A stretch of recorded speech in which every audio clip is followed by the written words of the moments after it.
Good evening.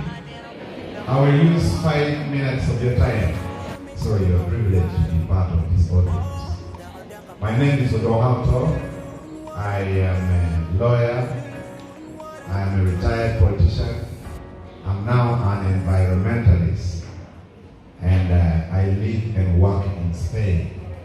So you need to pay a little bit of attention to me. It may help. I first of all want to thank the administration of Guru Senior Secondary School for inviting us, accepting my invitation. I thank the organizers of the Climate for Change, the drum actors, and everyone. The world has 8.5 billion people. The world has capacity to keep 10.4 billion people. The people live on a planet called Earth, and there are many other planets, Jupiter, Mars. In a click of the mouse, you can have America under the sea. With the nuclear arsenals human beings have developed, with the population expansion, we are destroying planet Earth faster than it should have ordinarily been. We are the biggest enemies. We human beings are the biggest enemy of human civilization. And it's going to ultimately cause human extinction if we don't do something. The sun is 149 million kilometers from the earth. The sun is 149 million kilometers from the earth. God was very wise to make the sun 145 million kilometers. If the sun was 147 million kilometers, there would be no life on earth because everyone would burn. Now, God in His wisdom created another layer called the ozone layer. This is a ceiling that protects the earth from the sun. It seals the sun so that by the time the sun arrives on earth, it is a little kind.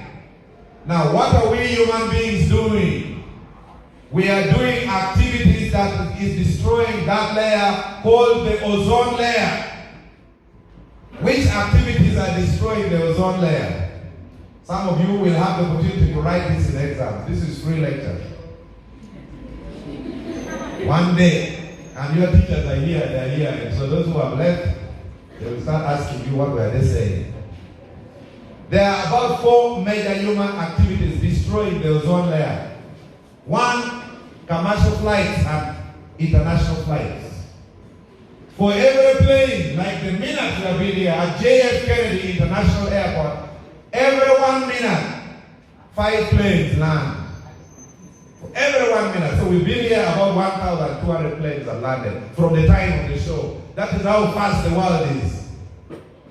So for every plane flying, it releases toxic substances to the clouds and it makes the ozone layer become porous. The other things we are doing, we are destroying the environment. We are cutting trees. The trees consume carbon monoxide. The trees release and produce oxygen. The trees protect our river streams and oceans, so that the water does not evaporate. We are cutting the trees.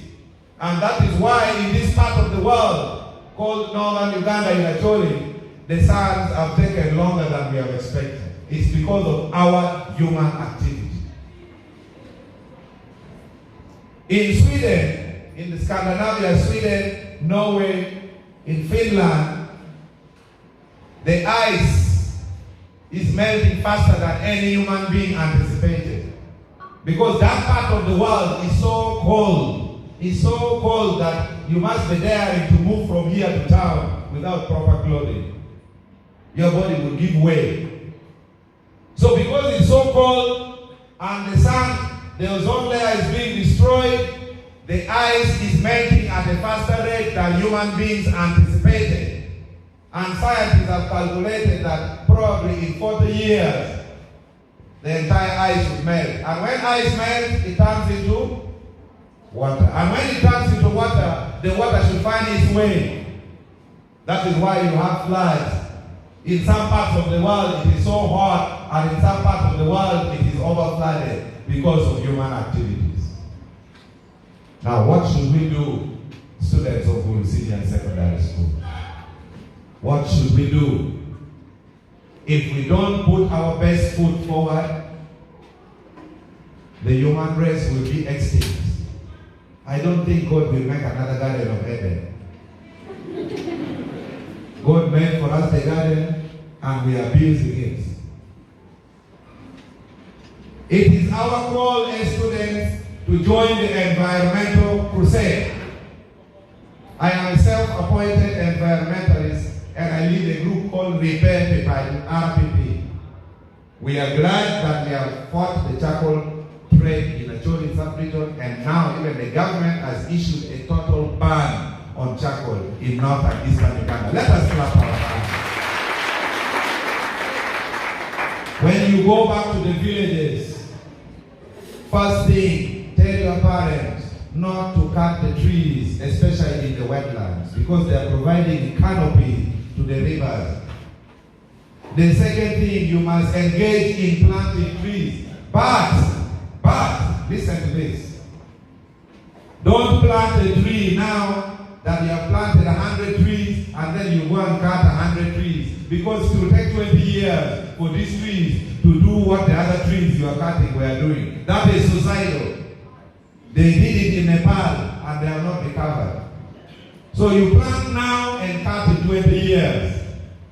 But we say, students, prevention is better than cure. You want to plant pine, you want to plant eucalyptus, you are cutting yam, you are cutting bale, you are cutting uelo, you are cutting ajuga. Can you plant yam? Maybe you can.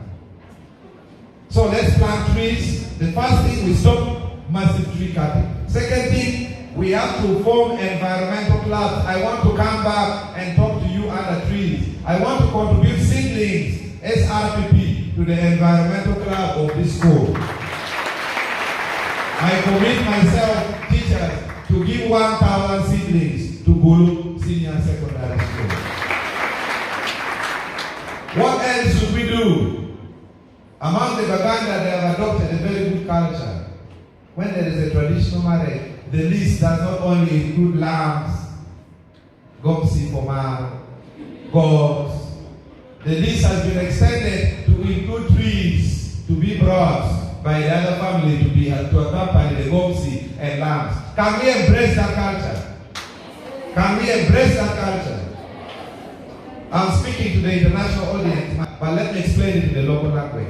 Bondo lomikado wa ike makibiri nyo gomsi kama ta kibiri kayo tie jabun momuken magari labolo liste tuom kumako bagolo kidogo melo genacheli listi mamelo ne chere wa chiunyoru ni udonga to wayo nini ya kade nyomo tiega mi alikelia ni kiwaje wele ho yale yale wache mi alikelia ni na nyomo don't take it away. President Barack Obama said, I want to quote him, "You are the change we have been waiting for. Don't expect anyone else to do it for you." And I want to thank the organizers of this, the agents for change, climate of change, for bringing this campaign to the students. Please let it roll to all other schools. We have consumed our time. We have destroyed our portion of the environment. We have given bad examples to our children. It's time for us to give back to the children because the future belongs to you. So let's take up the campaign. When you go home, tell your parents, the day I'm getting married, after my university degree, please include 100 trees that the people from the men's side should bring. And if they don't bring, if they bring other things, and they don't bring the trees, please tell them to go there and in the evening there's opposite the washing bay, there are trees for sale. It's just 1,000 shillings. And now we are closing. Now me for the work, you got into money, man, and I'm baby long ago. When you go, me tell them I'm quaro. Can you more? Will you lose?